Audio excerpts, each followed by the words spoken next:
Hello and welcome to the Portadown preview show. And it feels great to actually start the preview show with there's a bit of positivity this week as Portadown are on the back of an entertaining 1-1 draw against our old rivals Glentoran. I'm joined by Dave Wiggins. Dave, how are you feeling after the game last night? Doing good. I even stayed on for half an hour and had a wee pint of Guinness, which was nice. It was that sort of an evening. I sort of wished it had been a Saturday afternoon, you know.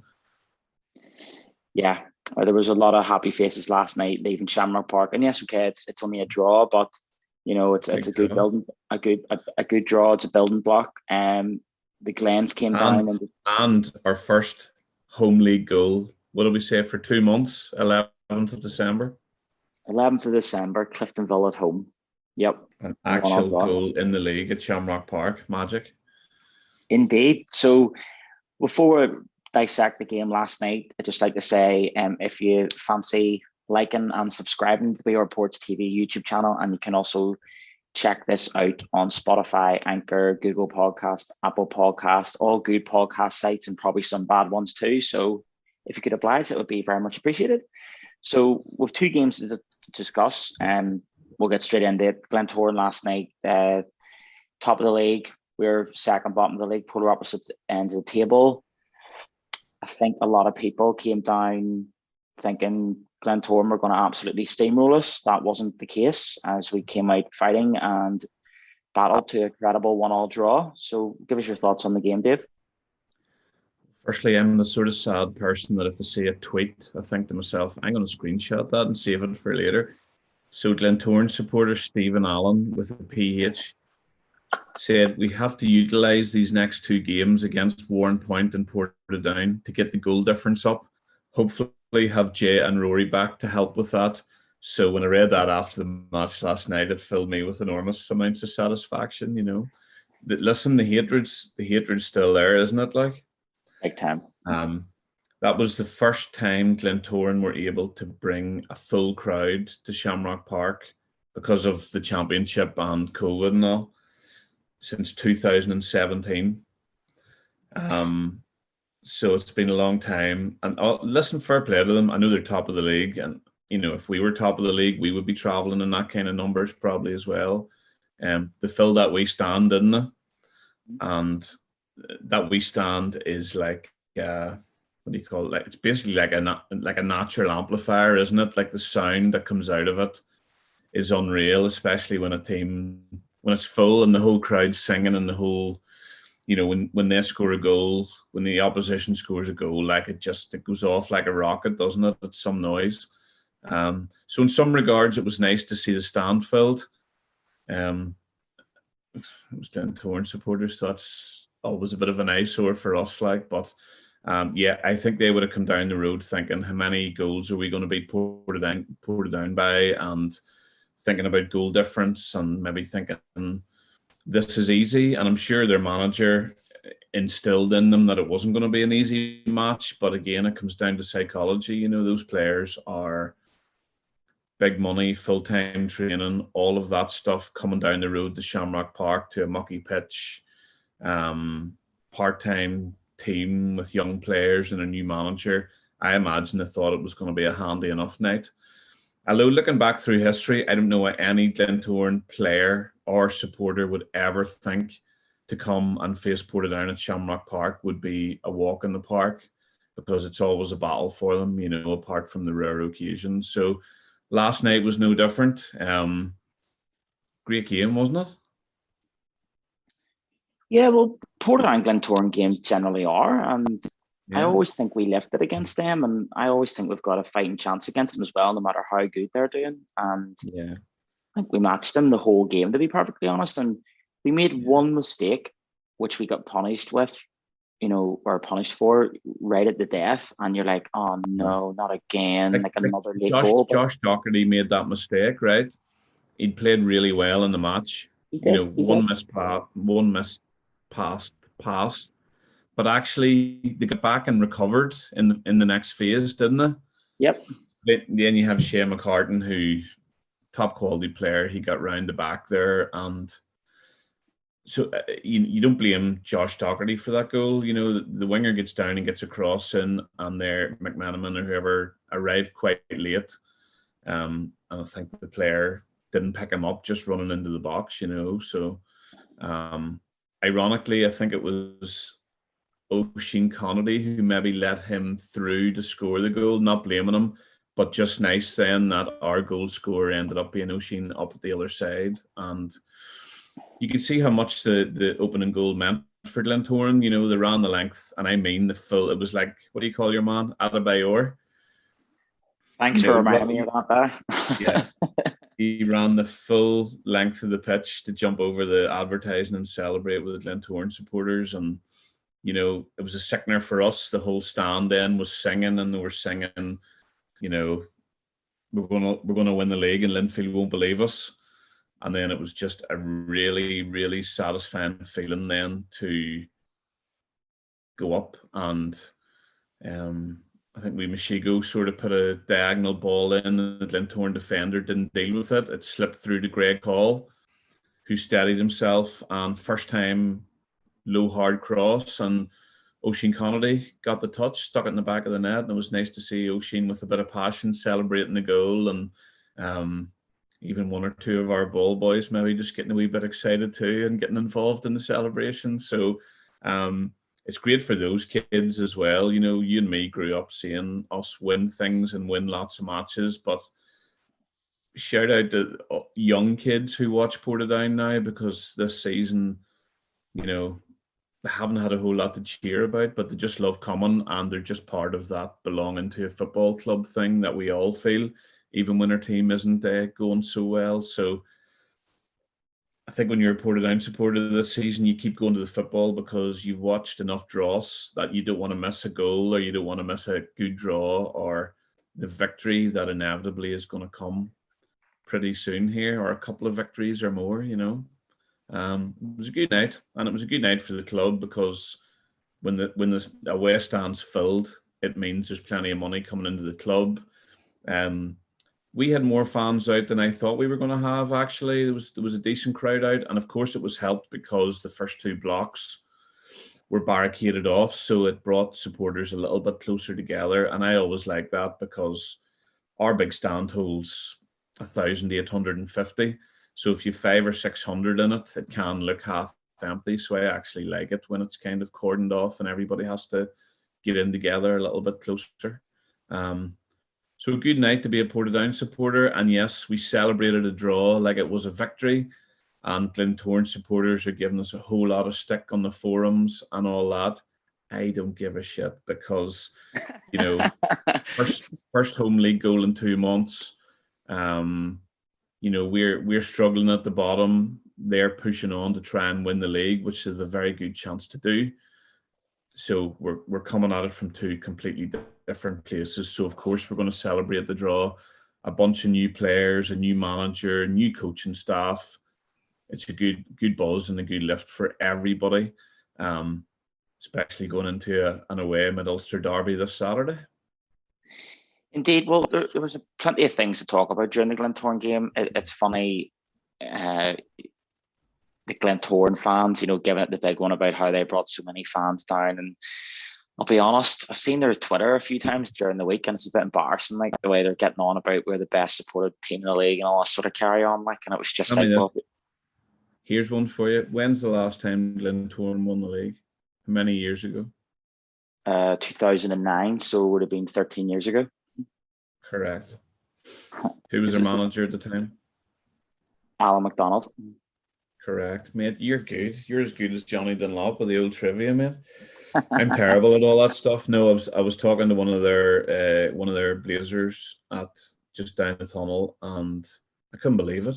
Could not believe it. Like, no, listen, it's been a long time for it. But you know what? It's all this all with the best supported fans in the league, and listen, they're well supported. They live in a big city, and they've got supporters from all around the country. But I've seen 400 Glentoran supporters in that wee stand, so. It comes down to that thing. When you're going well, you bring more, and when you're not going so well, you don't bring as many. It's not. No, they listen. The Glentoran are an institution in our state, like they are, and it's always been I love the needle between the two sets of fans and stuff, and like, but it was really satisfying getting a last minute goal. And you know what, you're saying there about our support. If you actually watch back in the BBC highlights and whenever Oisin scores, it actually sounds like we had a massive crowd there. And I'm not saying we did, we had decent enough support, not the best, but it sounded like there was a big crowd noise, wasn't there? Yeah, it was a good noise from it. Like, so no, it was very satisfying. Even I know at home we've got that wee core group of lads who have a drum and sing a bit, but there's maybe 20 or 30 of them. Whereas when we equalised, the whole Portadown stand was singing, walking down the Brownstown Road, and that feeling hasn't happened for a long time, Well, and you see as well, there's other things to talk about in the match, which you probably want to bring up because I don't have the best memory. Like. Yeah, well, before getting into that, I just want to say, I know we're down at the bottom and we're scrapping, but when you think about it, in the top 6 teams this season, so Linfield have came to Shamrock and we drew with them. The Glens have came, we drew with them. Cliftonville have came, we drew with them. Larne have came, we drew with them. Crusaders have came, they won it with a last minute winner. And then Coleraine have came down and we drew with them as well. So every single team in the top 6 bar Crusaders has dropped points to us at Shamrock Park. So it's just frustrating that we haven't been able to replicate that in the games against the likes of your Carricks and Dungannons and whatnot. But with regard, there's a change there, isn't there? It's much improved. I know we'll mention Coleraine, but there was improvement at Coleraine, and I imagine when people were coming to Shamrock Park last night, or when they had arrived, and of course Mark Beattie and the boys have been involved in setting up where you can scan the QR code on the seat. And when you downloaded the team sheet, you sort of thought to yourself, right, okay, we're maybe a bit light in places here. And, 18-year-old Harry Murphy's making his full debut against the league's leading goal scorer in a big match at Shamrock Park. And, I watch Harry, I watch the under-20s lot. He's a good player, but you think to yourself, to be thrown in at that big test and just all those other new players in among it as well. And, you were missing Stephen Taggart through suspension, Michael Ruddy through suspension. So you were looking at it thinking, oh, flip, I hope we can sort of come out of this one relatively unscathed. So I just think, shout out to Harry Murphy, class. He just, for a young lad like that, he didn't really miss anything. He was confident enough to take the ball forward a couple of times. He almost scored off a header, and I know he comes from a good pedigree football-wise, and his dad and his brother was at Shamrock Park at one stage, and but a great night for a lad like that to be thrown in a big match, much the way young Jordan was, Reece, against Linfield at home, wasn't it? Yep. His so all of that is really positive stuff, like. Well, I thought the whole team played very well last night, but there were 3 players in particular that I wanted to talk about. Harry Murphy was one. You've already touched upon that. Greg Hall was another, Mr. Dependable as always. And I loved his celebration at the end. And our news... What was that? I missed that. He just, when they were sort of celebrating, he was doing the hour for the fans and all. I love that. Brilliant, great player. What a man, the people's champion. And lastly, man of the match, Camp Mashigo. I have been really impressed with him. He came in and made his debut last week against Coleraine, last Saturday, up there, and then last night, and he was awarded man of the match as well. And I thought he was excellent. And he's been saying himself he doesn't even feel fully fit yet because he'd had such a break there after playing down south. What do you make of him? I've been really, really impressed by him. I thought he was excellent last night. It's good. I mean, he's not big in stature, but he's big in energy. He just gets in among it, and he's box to box. He gets involved in tackles, and he's in and around players, annoying them. And I thought overall the energy of our whole team was 10 or 20% more than it previously was. Just that energy of positivity, movement, lasting a wee bit longer. It's really enjoyable. It was a really enjoyable night. I thought boys were working really well together. I just thought their levels of energy and enthusiasm were really good. There was nobody everybody was trying to get on the ball or trying to get to the ball. And I'm not saying they previously weren't, but there just seemed to be a better energy. And I think some of those new players could probably run about all night. Do you know what I mean? And we maybe missed the energy of a player who's gone on to other things, so those, Stedman on the right and Mashigo and other players, they're definitely full of energy. And I don't know what you think, but I think that actually brings out the energy of other players as well, because you're looking at them going, frig, their enthusiasm's unbelievable. And I do think that gives you a wee bit of a lift just to keep going, just to get to the ball first, picking up the second ball. I sound like Kieran Harding there, but second ball. Well, sorry. Just doing all those things, Just when you mentioned Kieran Harding there, I did laugh when some of the Glentoran players, the subs and stuff, were doing a cool down after the game, and with Kieran Harding, and the lights get switched off.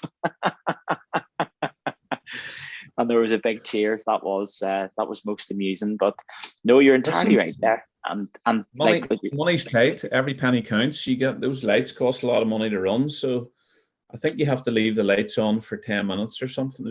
I think there's something. So we're turned off. As well as that, we're training on that pitch now, whereas we used to be training in Lisburn. So I think sometimes we're training on that pitch. So the less people running about on it, the better.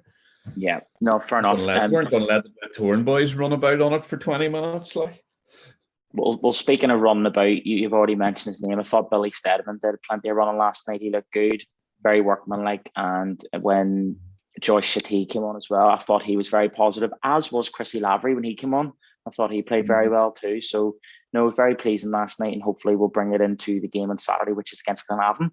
But before we get into this Saturday's game against Glenavon, we'll just take a wee run back at the game on Saturday, the Irish Cup defeat away to Coleraine. We went down to a 2-0 defeat. But one thing I've got to ask you, what were the prawn sandwiches like in that director's room, Dave? Cocktail sausages is all you get up there, like. It's all you get in our boardroom too, and chicken dippers, you always get a warm welcome at Coleraine, and I have a few friends up that way too, so there's always a wee pint to be had, or a wee bit of food to be nibbling on. So whilst we're all outside slumming it about, when it's absolutely, the wind's howling, the rain is battering us, the floodlights are failing, you're inside, nice cup of tea, prawn sandwiches, laughing at us through that window, waving at us. There's no laughter. Listen, you boys work hard. I work hard too, but if I'm going to Coleraine, I'm going to have a wee sandwich. Like, listen, I have to endure the halftime speeches, so it's not all positive. Like, there was a good, it was a good debate. It was a good debate at halftime between summer and winter football. So there was a little bit of back and forth between the speeches. I think Coleraine would love a bit of summer football, and just to maybe do Friday nights and tap into the Holidayers market, which is, from their point of view, marketing is probably a good idea. I'll tell you what, but I'd 100% be an advocate of summer football. But I thought the weather last Saturday is like what it's going to be like all the time in the winter. Absolutely horrendous. It was freezing. It was wet. It was miserable. You can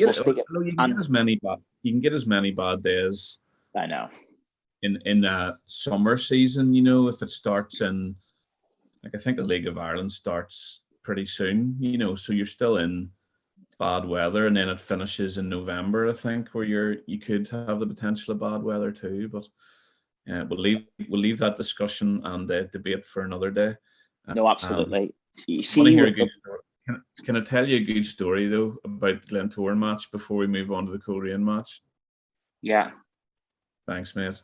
Appreciate it. So I was hanging around late on after, And at about 10 past 10 p.m. after the Glentoran match, our squad had had their showers away. It was really quiet, but the Glentoran kit man and another guy were still floating about. I says, he's no home to go to.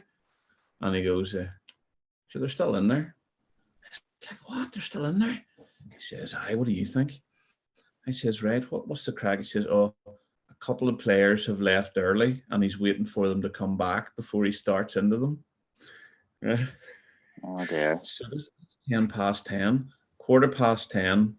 Now, I'm not going to name any names about who these players are, but the first player's name rhymes with Datrick McPean, right? And the other player rhymes with Robbie Turns, okay? And they had left early, and the coaches waited until they came back before they started ripping into them. And by all the sounds of it, they absolutely ripped into them. Anyway, I cornered Bobby Burns after, and I was like, where did you get to? I was thinking they had got in the car and went to Belfast, where he says we were sitting in Friar Tuck's on the Lurgan roundabout having a feed, and they had to leave, come back, and only then did he absolutely get ripped into them. So I haven't given away any confidential information there because I've hidden those names, like. But it gave me immense pleasure when they all stomped out after. It was like 10:30, and there was not a smile on a single face. So there you go. Speaking of no smiles on a single face, Spurs have just had a last-minute equaliser ruled out against Southampton. So slap it up, yeah. You always have to get you a wee bit of Arsenal in there, like. It's desperate. Absolutely. I think you're an Arsenal fan before you're a Portland fan, like. Listen, I pointed this out last week. As you can see, I'm represented in my kingdom. What do you think about above me? Lovely. Is that a wee Celtic frame in the middle there? So Port's obviously my two club teams either side, Portland and Arsenal, and then Northern Ireland in the middle. So they're all made by the same company. So I've also got the Portadown one. Is it all Halley Inc. or is it somebody different? I can't remember who done these. One, is it? No. So these are all done by a company over here. But I also have the Portadown one. That's the same design. But I also have the Portadown one that was done by Sarah Chambers Art as well. Oh, yes. I have it as well, but it's in another room, and it is very good. So yeah, no, so they're all represented here. But anyway, sorry. But no, listen, that's a brilliant story about the Glens. But they have a big game this Friday night against Linfield. So yeah, it'll be interesting to see what happens there. But that's not the main game of the weekend, obviously, as Portadown take on Glenavon. But again, we didn't even touch on the Coleraine game. We've just sort of bypassed it. You just slagged me off about eating a sandwich, and then we moved back to the Glentoran match. So yes, Coleraine last Saturday. Wasn't it the manager's first game? No, because he was in charge for Larne as well. Oh yes, okay, aye. But yeah, so obviously Larne duffed us, and but there was such good with the new players coming in. I thought of Coleraine, we had good energy and everything, you know. And again, if you'd walked in there and you'd never looked at a league table, I don't think you would have said Coleraine were top half and we were near the bottom. You know, there was no, especially for the first while. I don't know what minute they scored their first goal, but the first goal was hideous, like absolutely hideous. And I was delighted Paul Doolan had a dig at him after about this typical Dublin charm. It was like, trying to talk to the referee and he's in stuff in his face with pizza. You know? That absolutely wrecked me whenever it was hilarious. Yeah. They battled well on Saturday, I thought, and then the goal right at the death. It was a brilliant finish from Josh Carson. Honestly, looking on, first goal, right? What is the crack there? Ridiculous. I don't know. Now, there's something about playing to the whistle, but you can only play to the whistle if a player's not impeding you getting to the ball, right? So Andrew Mitchell is just in front of the goal line. Jethron half trips over him, and then the ball's headed past him, and you're going, I mean, it's either a foul or he's offside. And the referee and the linesman look at each other, our players protest. Lyndon Kane looks over at Owen Kearney and goes like that, and the referee has a chat with the linesman, and they just carry on. It's 1-0, and everybody in the ground's going, "That's the biggest piss take I've ever seen," you know. So after that, I mean, when you go a goal down away, it's difficult, like so. And I know they went on and got a second goal, a nice goal as well. But again, their second goal, what do you call the big lad who plays? What do you call the big strong boy? He's a captain. O'Donnell, is it O'Donnell? Yeah. He again, if you watch the highlights back, he puts in like a loopy cross that's meant to go into the 6-yard box. He hits it too far. It evades everybody. Everybody's kind of stopped, and then Carson comes running in at the back post and smashes it in. And is it O'Donnell? Is that what you call him? Yeah. He already put his hand up to apologise to the striker, and the ball looped on in and past everybody, and that's so. Listen, it was a stinking day for football. It was a good day out. Fair play to Eden Reds. They had a full double-decker bus up the road. Richie Beattie was telling me last night there was 47 in the top deck and 19 in the bottom deck. So I hope all the big lads were in the bottom deck. So yeah. it was a good crowd, and our supporters did well. They sang and encouraged the boys on, and you could see that our team at the end made a good effort to go over and applaud them for coming up the road. So there's positives there, the Coleraine match and then the Glentoran match. And then looking forward to Glenavon on Saturday. Well, yes, indeed. So obviously there'll be a couple of buses, no doubt, but you'll not have to travel as far this time because we're on Saturday away to our local rivals, Glenavon, at Warmview Park, 3:00 kickoff, of course. Big game as always. Glenavon, I was going to say mediocre, but that's not the right. Probably the best Crap, term. is that the word you're looking for? No, I meant sort of like eccentric and Jekyll and Hyde is a better way to describe them, because on their day they're brilliant, because the beat Crusaders and all the week before, and then last week we got 2 more late goals. The salvage a draw against Warren Point, which is in our instance is actually a good thing. I was glad. And the second goal was scored very, very late, wasn't it? Like injury time? And that's twice they've done that recently. They've done it against Carrick as well a few weeks before. So, the snatch a draw from like what looked like certain defeat a couple of times recently, like so they'll be teed up for this. Portadown have a point to prove here. I feel like we owe them one after Boxing Day +1.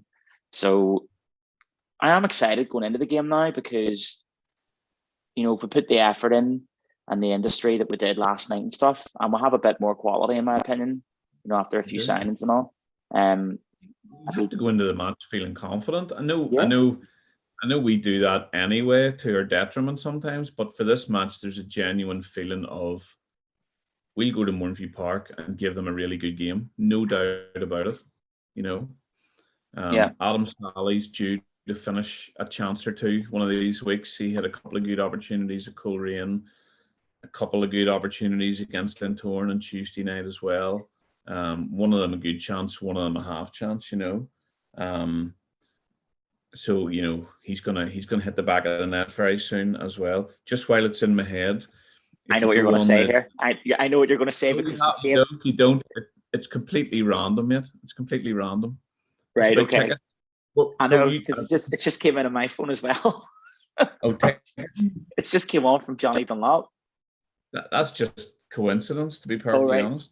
When you just took a wee glance, it's like he's going to say about tickets here, because I got the thing in as well. I was just going to say that it's NIFL guidelines now that if you offer a promotion to the home fans, you have to offer it to the away fans. So, for example, whenever we do primary school kids for £1 tickets, then that has to be replicated to the away supporters as well. So Glenavon primary school kids are actually free with a paying adult this Saturday, but Portadown supporters are as well. But it's a little bit dubious looking at the Glenavon ticketing website. So if you're listening to this and you have primary school aged children, then there are free primary school tickets available with a paying adult if you buy a ticket.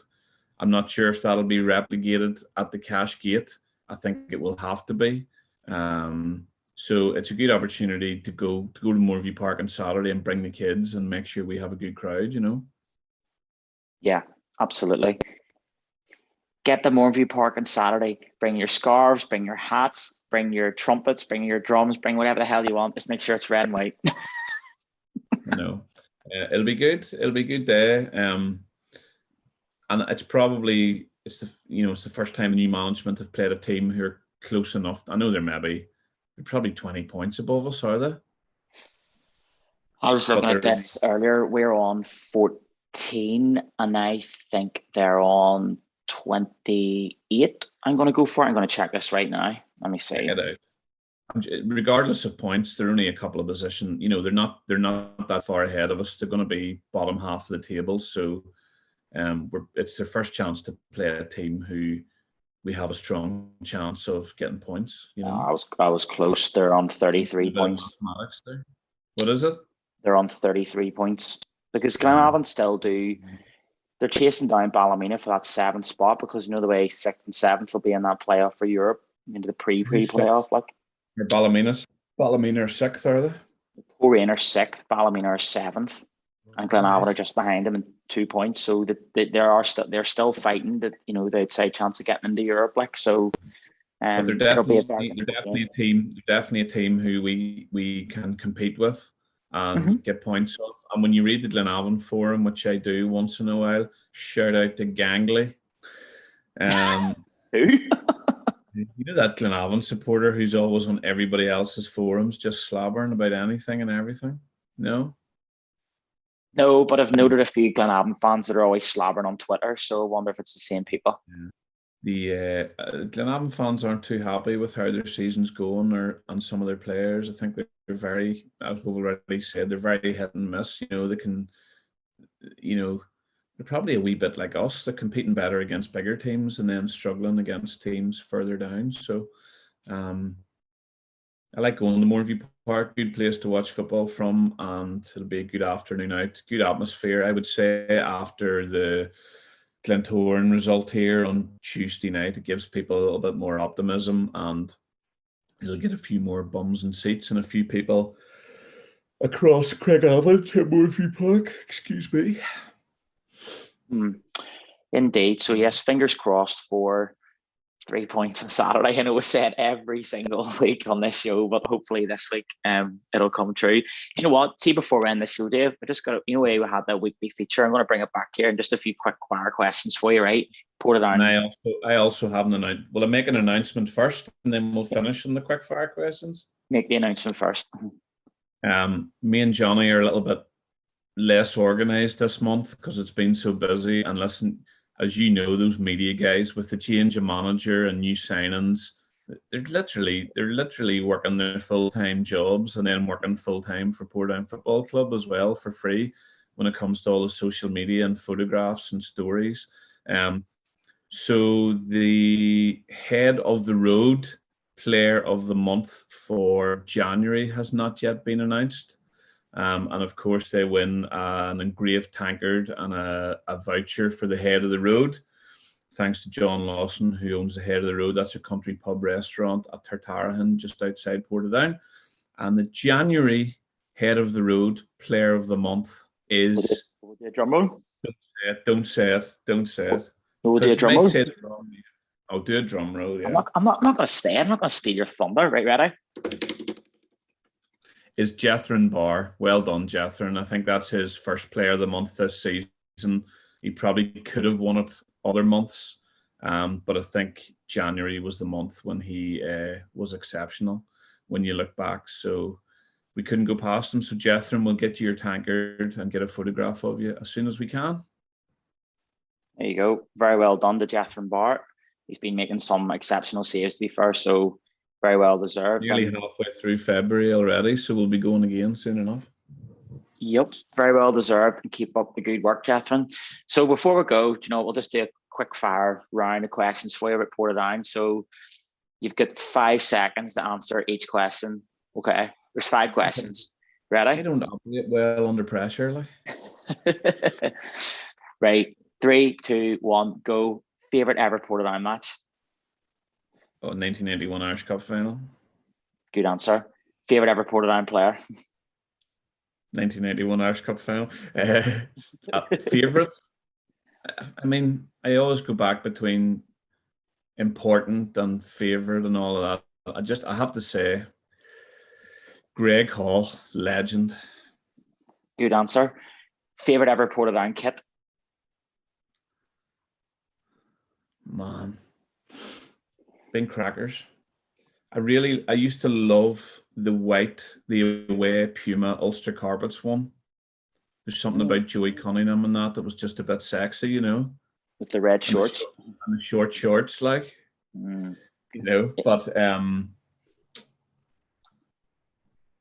I'll go with that.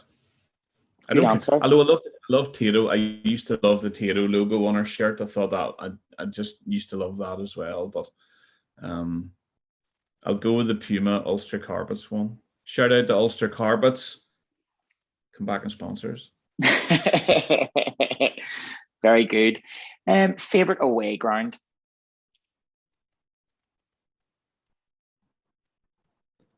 I'll just say for watching football, Mornview Park. Okay. Least favorite? Windsor Park. I love Windsor Park for Northern Ireland match, of course, but for an Irish League match, completely soulless. Okay. Last question. Last but not least, if you could go back in time and get one Portadown player and integrate them into the team now, which player would it be and why? Gary Peebles. No, Richie. Oh. Mickey Collins, Richie Clark, or Gary Peebles. Can I just say, just a hard man midfielder? Like, I just think that's one thing that we need. And they're few and far between now, and they'd probably get sent off more often than they ever did. I mean, at the Glentoran match on Tuesday night, there was some shoulder to shoulder, quite light challenges the referee was giving free kicks for, and you were like, come on, lad. You know, it's not basketball. The game's, you know, bodies are going to check bodies from time to time. Gary Peebles, I think as a teenager, he was hard. He scored goals, and when he pulled the shirt up over his head, you just thought he was class. Like the celebration, yeah. Yeah, very good. Yeah, smart answer. I will leave it at that. No, very good answers. I'll give you that one. No disrespect to Richie Clark or Mickey Collins, two hard men, two legends as well. But I hit Mickey Collins would have absolutely loved flying into some of the tackles in that game last night. Let's tell you that. He would have loved that. Right, well, we'll wrap it up for now, and don't forget to like and subscribe to the Reports TV YouTube channel. And as I said, you can check it out on all sorts of websites for podcasts, all good ones and bad ones too. Dave, thank you very much for coming on the show. I mean, before we go, is Kirsty running around the house looking for her hat? Kirsty's sleeping. Kirsty's away to bed. Is that why you're wearing her hat? Is that why you're wearing her hat then? Do you know what?